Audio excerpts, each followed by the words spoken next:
नमस्कार दोस्तों। ज्योतिष का सफर देखने वाले तमाम भाई बहनों को नरेश गांधी का सादर प्रणाम। ये हमारा 306वां एपिसोड है जिसका नाम है अष्टम स्थान और जादूगरी विद्या। दोस्तों, हमने पिछले एपिसोड में मौत का कुआं देखा था। आज हम मेले में थोड़ा और आगे बढ़ेंगे और वहां जाएंगे जहां एक सामियाने में जादू के खेल एक जादूगर दिखा रहा होता है। जादू का खेल आपने भी कभी न कभी जरूर देखा होगा। एक लड़की बिल्कुल हवा में बिना सपोर्ट के अधर सोई हुई मुद्रा में होती है।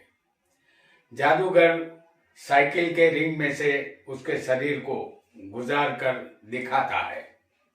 लड़की सचमुच हवा में अधर होती है। हम हैरत पूर्वक इस खेल को देखते हैं।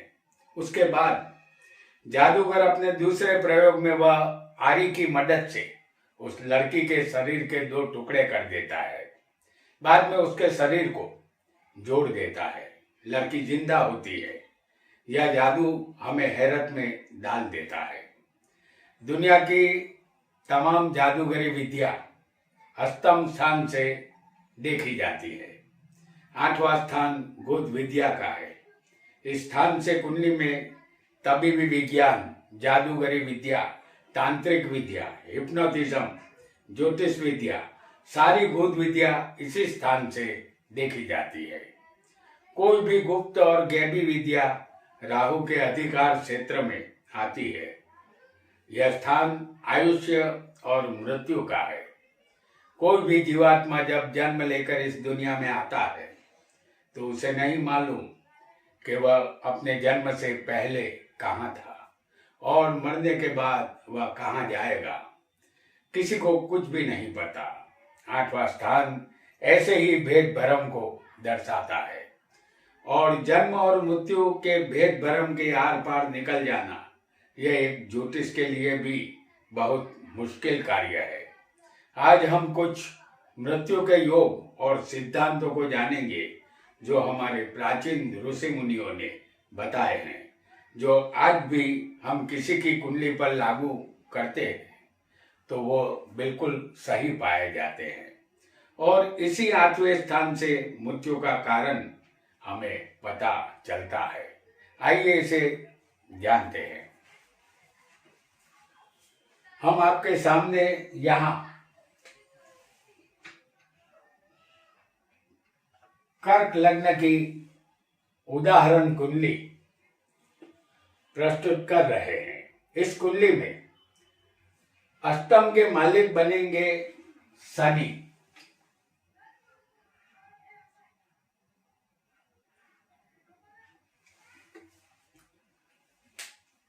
अष्टम स्थान के मालिक बनेंगे शनि। आपकी कुंडली में कोई भी लग्न हो सकता है और अष्टम में कोई भी ग्रह बन सकता है। यहां अष्टम के मालिक शनि बनेंगे। यदि आपका अष्टम लाभ स्थान में होगा, जैसे हम आपको यहां दिखा रहे हैं लाभ स्थान, आपका अष्टम शनि जो इस कुंडली में बनता है, यदि वो लाभ स्थान में होगा, जैसे इस कुंडली में अष्टमेश शनि है, आपकी कुंडली का अष्टमेश कोई भी ग्रह हो सकता है। यदि वह 11वें लाभ स्थान में होगा तो आपका बचपन दुखी अवस्था में जाएगा और जवानी और बुढ़ापा सक्षेत्र रहेगा, यानी बचपन के बाद आप सुखी रहेंगे। आपकी कुंडली में अष्टमेश कोई शुभ ग्रह होगा तो आयुष्य लंबा मिलेगा और कोई पापी ग्रह अष्टमेश होगा तो आयुष्य मध्यम मिलेगा। ऐसा हमें समझना है। आइए एक और योग को भी यहाँ पर हम समझेंगे। लग्नेश के साथ अष्टमेश 6ठे या 12वें होगा तो आयुष्य यहाँ कम मिलेगा। लग्नेश यहाँ कौन है? चंद्र है और अष्टमेश शनि है। ये दोनों छठे या 12वें होंगे। जैसे हम आपको यहाँ दिखा रहे हैं लग्नेश चंद्र को, और यहाँ पर अष्टमेश होगा शनि। या तो ये दोनों छठे होंगे या फिर 12वें होंगे।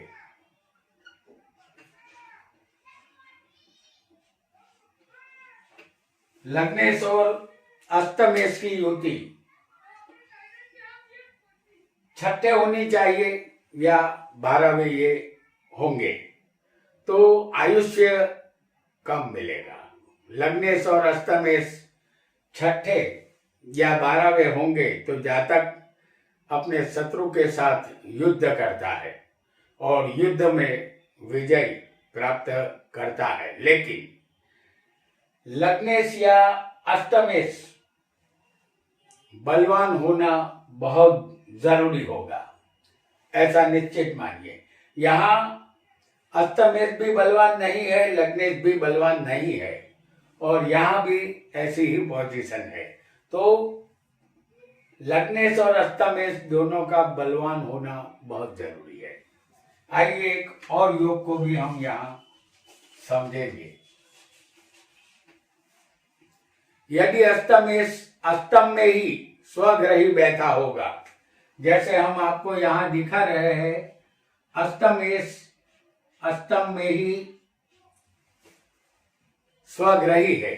अष्टमेश यहाँ शनि बनता है। ये कर्क लग्न की उदाहरण कुंडली है। इस कुंडली में अष्टमेश शनि बनता है। आपकी कुंडली में अष्टमेश कोई भी ग्रह बन सकता है, लेकिन उसका स्वग्रही होना जरूरी है। यदि अष्टमेश स्वग्रही होगा तो दीर्घायुष्य मिलता है। या अष्टमेश कहीं भी किसी भी जगह कुंडली में बैठा हो और वो स्वग्रही या उच्च का होना चाहिए, तो इस कुंडली में अष्टमेश शनि है जो 8वें स्वग्रही है। अष्टमेश शुभ हो या पापी ग्रह हो, आयुष्य दीर्घ ही मिलेगा। शनि किसी की कुंडली में 8वें बैठा होगा तब भी दीर्घ आयुष्य मिलता है, चाहे आपका लग्न कोई भी हो।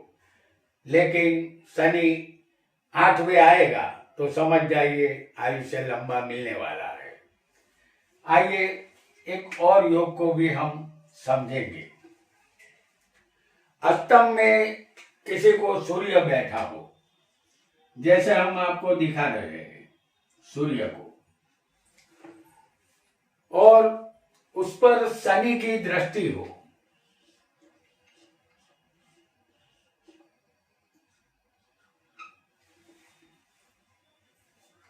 तो जातक यहाँ अष्टम स्थान में सूर्य बैठा हो, उस पर शनि की दृष्टि हो, तो जातक अल्पायुषी बनता है। इस कुंडली में सूर्य 8वें है और शनि दूसरे है। शनि की 7वीं दृष्टि सूर्य पर है। ये दोनों एक दूसरे के जानी दुश्मन है और ये दोनों एक दूसरे की शत्रु की राशि में बैठे हैं। तो इस सूर्य पर किसी शुभ ग्रह की दृष्टि होगी तभी आयुष्य यहाँ लंबा मिलेगा, ऐसा आपको समझना है। जैसे हम आपको बता दें कि गुरु एक शुभ ग्रह है। गुरु को एक शुभ ग्रह कहते हैं और गुरु की 5वीं दृष्टि सूर्य पर है। यदि ऐसा योग होगा तब ऐसे जातक को आयुष्य लंबा मिलेगा। या शुभ ग्रहों में चंद्र भी हो सकता है, बुध भी हो सकता है किसी को, बराबर है। तो कोई भी शुभ ग्रह यहाँ देखना चाहिए। शुक्र भी यहाँ हो सकता है, ऐसा समझना है। आइए एक और योग को भी समझते हैं।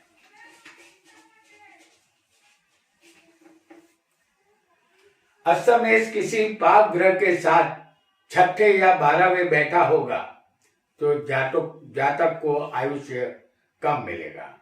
इस कुंडली का अष्टमेश शनि है जो छठे सूर्य के साथ होगा। जैसे हम आपको यहां दिखा रहे हैं, अष्टमेश शनि जो छठे सूर्य के साथ होगा। इसी तरह अष्टमेश शनि के साथ मंगल भी किसी को हो सकता है, क्योंकि शनि अष्टमेश है। ये मंगल 12वें बैठा है, तो अष्टमेश किसी को पापी ग्रह के साथ होना चाहिए, जो हमने यहाँ छठे सूर्य के साथ दिखाया है, और 12वें अष्टमेश के साथ मंगल को दिखाया है। तो ये दोनों पापी ग्रह है। यहाँ अष्टमेश के साथ एक पाप ग्रह मौजूद है, मंगल है 12वें और छठे सूर्य है। आपकी कुंडली में अष्टमेश कोई भी ग्रह हो, उसके साथ पापी ग्रह नहीं होने चाहिए। यदि ऐसा योग होगा तो आयुष्य में कमी आएगी, ऐसा पक्का मानना है। आइए एक और योग को भी यहां पर हम समझ लेते हैं। लग्नेश, अष्टमेश और दशमेश केंद्र स्थान में हो तो दीर्घ आयुष्य होता है। इस कर्क लग्न की कुंडली में लग्नेश चंद्र है, जो हम आपको दिखा रहे हैं 10वें स्थान में।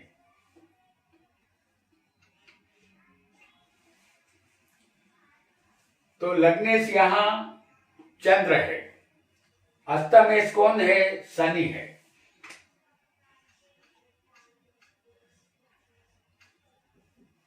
और यहां दशमेश बनेगा मंगल।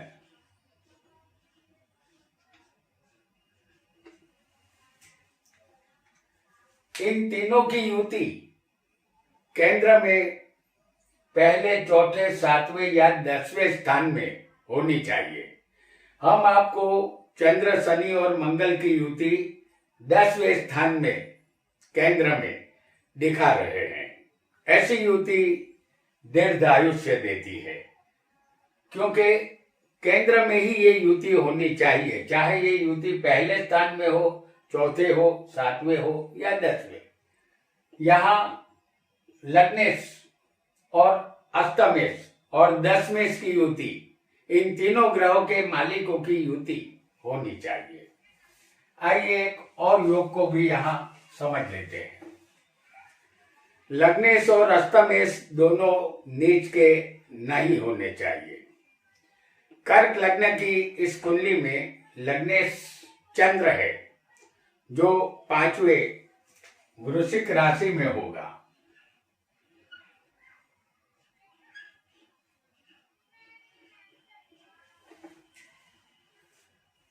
वृश्चिक में चंद्र नीच का होता है, और अष्टमेश यहाँ कौन है? शनि। अष्टमेश बना है शनि, जो 10वें होगा, और शनि मेष राशि में नीच का बैठा है। यदि ऐसा योग किसी जातक की कुंडली में होगा तो उसकी मृत्यु जेल में होती है, वह जिंदा जेल से बाहर नहीं निकल पाता। तो यहां हमने देख लिया कि लग्नेश कभी भी नीच का नहीं होना चाहिए, और अष्टम का मालिक भी नीच का कुंडली में नहीं होना चाहिए, अन्यथा इसका बुरा फल यहां हमें मिलेगा। आइए एक और योग को भी यहां हम जानेंगे। आपका कोई भी लग्न हो, चंद्र राहु की युति किसी भी स्थान में होगी तो आपको गैबी और गुद विद्या में रुचि रहेगी। यह कुंडली कर्क लग्न की है। इस कुंडली में चंद्र राहु 5वें वृश्चिक राशि में हम आपको दिखा रहे हैं।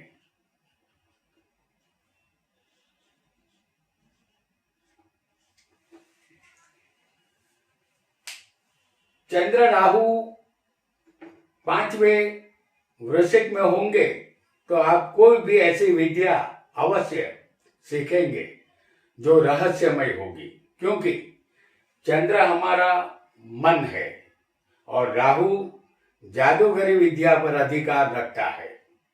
जातक ज्योतिष शास्त्र का ज्ञाता बनता है।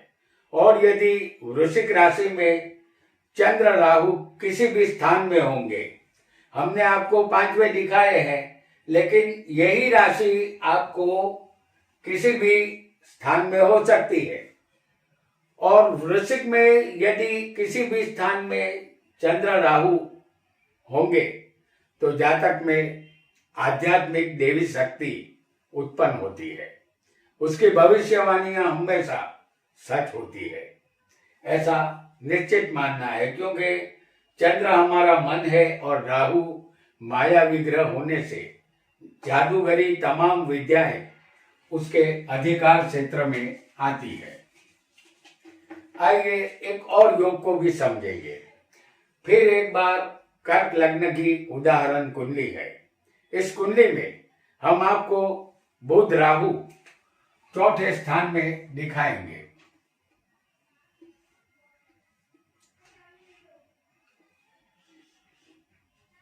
चौथे स्थान में केंद्र में बुध राहु की युति